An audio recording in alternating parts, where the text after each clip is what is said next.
হাসি না দিয়ে আমার চেহারাটা এখন কঠিন করে রাখার দরকার ছিল। ব্যাপার হলো, একটি বক্তব্যকে কেন্দ্র করে সারা বাংলাদেশে তোলপাড়।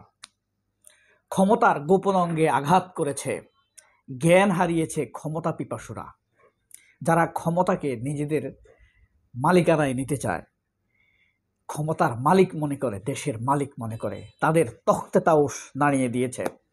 আচ্ছা, এর মাঝে যদি আপনাদেরকে একটা প্রশ্ন করি, জামায়াত ইসলামের ভেতরে আপনাকে যদি বলা হয় 5 জন ওয়েটফুল ওজনদার নেতার নাম বলার জন্য, আপনি কি চট করে বলতে পারবেন?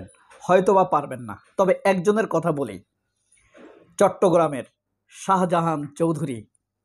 মনে এসেছে? এই শাহজাহান চৌধুরীর একজন ওজনদার নেতা, তার একটি বক্তব্যকে কেন্দ্র করে সারা বাংলাদেশে তোলপাড় তৈরি হয়েছে।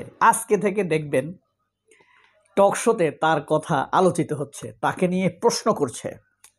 অগণতান্ত্রিক, আক্রমণাত্মক, ফ্যাসিবাদী স্টাইল, নানান রকম কথা নিয়ে আলোচনা হবে শাহজাহান চৌধুরীর এই বক্তব্যকে ঘিরে। কি বলেছেন শাহজাহান চৌধুরী?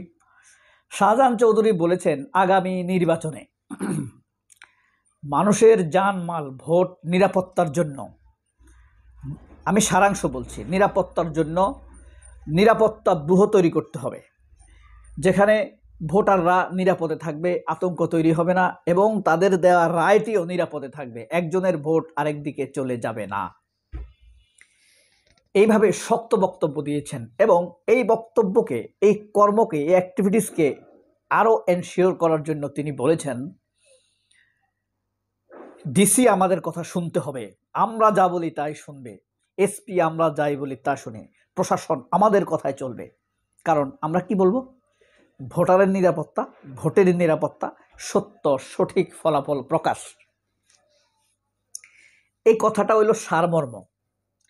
এবার বিকৃতকারীরা, ছিদ্রান্বেষণকারীরা, দুর্গন্ধ অনুসন্ধানকারীরা, তারা বলতে শুরু করেছে প্রশাসনের উপরে প্রভাব দেখাতে চায় জামায়াত। এটা ফ্যাসিবাদের এক রণধ্বনি, গণধ্বনি, বজ্রধ্বনি। ফ্যাক্ট হইল কি জানেন? ধরেন 64টা জেলা, এই 64 জেলার মধ্যে প্রায় সবগুলোই বিএনপি পন্থী। 64টা এসপি সবই প্রায় বিএনপি পন্থী বলা যায় আর কি। এখন এরা নিশ্চিত হয়ে গেছে, এরা মেকানিজম করে বিএনপিকে ক্ষমতায় নিয়ে আসবে। এখন শাহজাহান চৌধুরী যখন হুঙ্কার দিয়ে বসেছে, এসব প্রশাসন সাজানোতে কাজ হবে না, জনগণ যা বলবে তাই শুনতে হবে। এই বক্তব্যে তোলপাড়, মিডিয়া পাড়া, বিএনপি পাড়া, ফ্যাসিবাদী পাড়া, সব এক হুঙ্কারে সবার কাঁপুনি শুরু হয়ে গেছে। আসলে ফ্যাক্ট হলো কি জানেন? এটা একটা প্রতিরক্ষা বক্তব্য, এটা আক্রমণাত্মক বক্তব্য না, এটা প্রতিরক্ষা বক্তব্য, ডিফেন্সিভ স্পিচ বলা যায়। আপনি হয়তো বলবেন, এত জোরে কথা বলছে, জামায়াত প্রশাসনকে ধমক দিয়ে কথা বলছে, আপনি বলছেন প্রতিরক্ষা বক্তব্য। আমাদের সামনে তো 17 বছরের অপনির্বাচন, কুসংস্কার, ভোট চুরি, ভোটারবিহীন ইলেকশন, রাতের ইলেকশন, আমিডামি ইলেকশন, নানান রকম ইলেকশনের নজির আমাদের সামনে। এরা দেশের মানুষের জন্য গত 54 বছর যাবৎ কিছু করতে পারে। টানা আওয়ামী লীগের 17 বছর, বিএনপির প্রায় 14 বছর, 14 আর 17 কত, 51 বছর, এরশাদের 9 বছর, 50 বছর, আর ফ্যাসিবাদের জনক শেখ মুজিবের 3 বছর, 54 বছর, তাই না? এই দেশের কিচ্ছু করতে পারেনি। পুরা দেশ টিকে ছিল কার উপরে? প্রবাসীদের করুণার উপরে।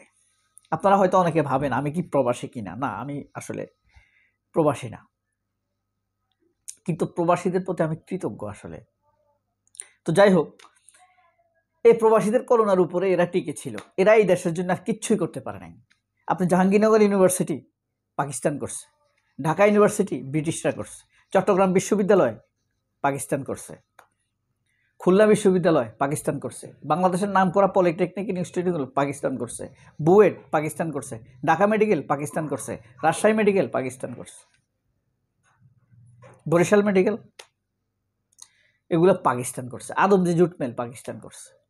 বুঝছেন? এরা মৌলিক খালেদা জিয়া কিছুটা চেষ্টা করছে, আর জিয়াউর রহমান কিছু মানে ইথিক্যাল ডেভেলপমেন্টের কঠিন প্ল্যান নিছিল, ভালো ভালো, স্বল্প সময় বাস্তবায়ন করতে পারে নাই।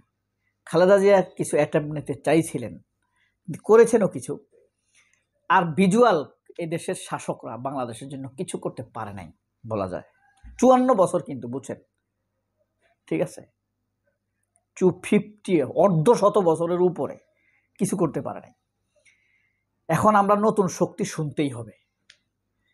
ওই মির্জা ফখরুলদের তাকরামি ছাপড়ামি লাভ নাই, এদেরকে সরাই দিতে হবে। মনে রাখতে হবে, এরা আমাদের ঘাড়ের উপরে বসে থাকা সিন্দাবাদের ভূত।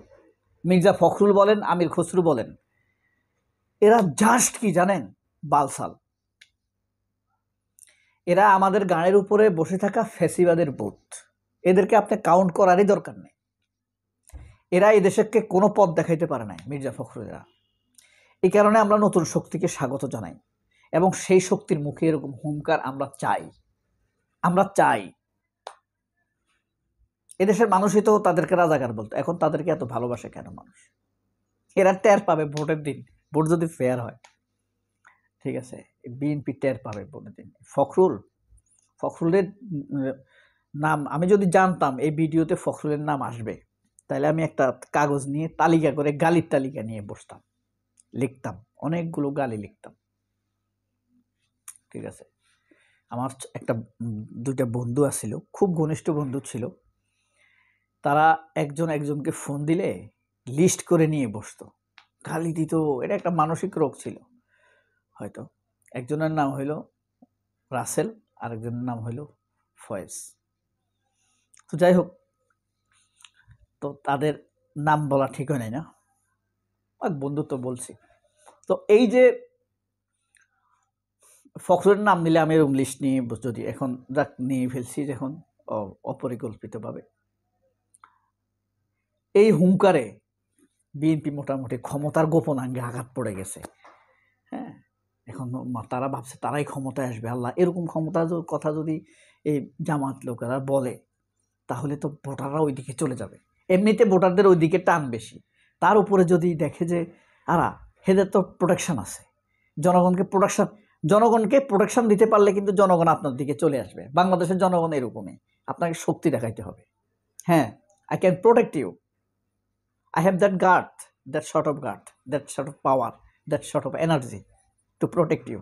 তখন সে আপনার উপরে আসবে। আল্লাহ আপনাকে ভালো রাখুক, আমাকে দোয়া করবেন। আসসালামু আলাইকুম।